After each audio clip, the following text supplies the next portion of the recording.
So if you guys haven't seen this video, it's great. And I'm watching this video and I'm looking at this lady and I'm like, why does she look familiar? Why does she sound familiar? And then I realized she's the lady from one of my most favorite videos ever. Check this video out. Unbelievable. Freaking, I'm down there at the gym and this dumb blonde is like, oh, are you gonna come to my Cinco de Mayo party? I'm literally watching you on the treadmill cheering while immigrants are being, yanked out of their cars. Yeah, they're bashing out their windshields. And how many times has this happened when they're like, this is not Antonio, this is not, the wife is crying, ICE is bashing out the windshields, and the wife is like, it's not Antonio, because it's not him. You're just bashing out the windows because this man is brown, right in front of his children, dragging them out of their cars, and this bitch is on the treadmill, like cheering this on.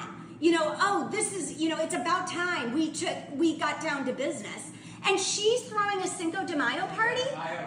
Fuck you, Susan. I'm not going to your Cinco de Mayo party. If I tell you guys how many times my wife and I have been sitting in a house and one of us looked at the other and said, fuck you, Susan, I'm not going to your Cinco de Mayo party, you would think we were psycho. That's gotta be one of the best lines ever delivered in a freaking video. Like seriously, full stop. But she's absolutely right. I mean, I've said this a few times and I've seen a lot of people say this as well. And it's, they love our culture, but they don't love us. They love our music, but they don't love us. They love our food, but they don't love us. My wife and I go to this Mexican restaurant in town. And the other day we were sitting in there eating and we were looking around and we were thinking, I wonder how many people in here voted to see some of these people and some of their family members getting deported. It's like the most evil, weird thing that they don't realize how evil and weird it is that they will go to a Mexican restaurant, eat the food, enjoy the music, and enjoy the ambiance and the culture, and then at the same time, vote to see people of that culture being deported. It really is evil and weird as hell. So she's absolutely right that these people want to celebrate the people while at the same time saying, get rid of those people. So yeah, fuck you, Susan. We're not going to your Cinco de Mayo party. But this lady's daughter, I guess, blue-pilled her in 2017. And this lady wasn't just blue-pilled and then was like, I'm just a liberal now and just walk. No, she's on her shit. She does her research and she doesn't keep her mouth shut. She's like, now that I'm this, I'm going to let people know when they're wrong. So here's another video of her giving it to someone, basically saying to them, listen, people are just being racist about this issue of getting rid of immigrants and stuff. They're just being racist because there's bigger issues in this country that they're ignoring while trying to deal with a group of people who really don't even put a dent in the amount of crime that happens in this country. To suggest that this is about criminal activity is ludicrous because illegal immigrants are responsible for 1% of the violent crime in this country. 1%. Men are responsible for 85%. Men of all colors. Men who are citizens of this country are responsible for 85%. That's a pretty big delta. So if you really cared about crime, why aren't you getting to the root of why do men commit so many crimes? When men are 50% of the population, but they're 85% of the crime. Women are 50% of the population, but they're only 15% of the crime. Why is that? We should explore that. And I don't mean we should go attack every man and drag him out of the country like we are with the immigrants. I'm saying you need to figure out, identify, study, identify, and resolve if you give a shit about crime. And if you don't give a shit about the 85% of people committing crimes, then don't give me bullshit that's why you're going after illegal immigrants.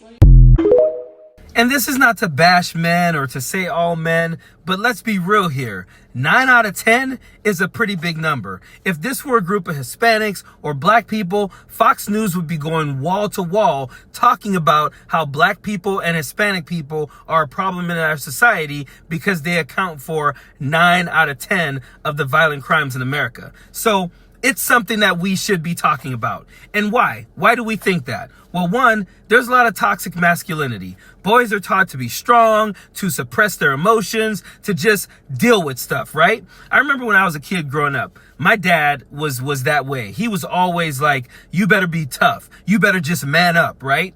We had this homophobic like slur in the black community. The word sissy was used a lot. And my dad used it a lot. Like if you cried or whined about anything, he'd say, you're a sissy. Stop being a sissy. You want to be a sissy? I'll put you in a dress. I'll put you in some high heels. That's what they would say because you were just told, just man up. You don't get to talk about your emotions. You don't get to be, weak or anything like that. You got to man up.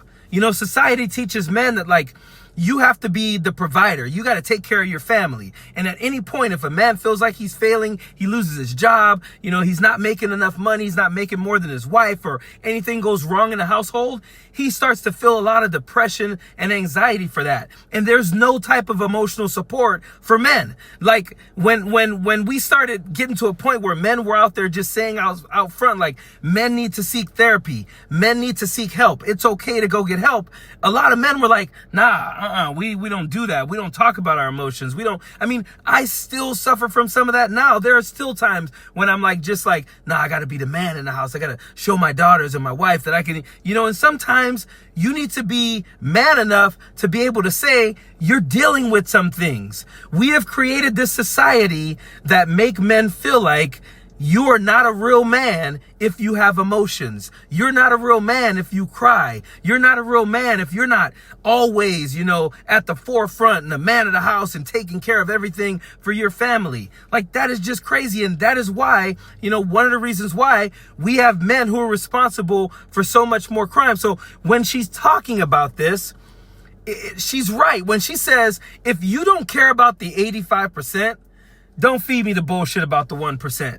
And here's why. Let's just wrap this up. It's racism. That's it. Like, it doesn't need to be complicated. It is 100% racism. The reason why people care about the 1% more than they care about the 85% is because they're racist. We live in a racist America. A lot of conservatives want to pretend that they're not racist and racism doesn't exist or isn't as prevalent as it was. It is. It is very much so. And that is why she makes so much sense. And I'd love to hear your guys' comments I want to know what you guys think in the comments because I think this lady is legit and is just on her shit. And I really like listening to her. But tell me what you guys think in the comments. Do you think we should be caring more about the 85% of crimes that are being committed by men in this country or the 1% of crimes being committed by undocumented immigrants? Like, let's be real here. Period. Don't want no enemies or ops. Envy in their heart, I tell them stop. Vacation on the yacht.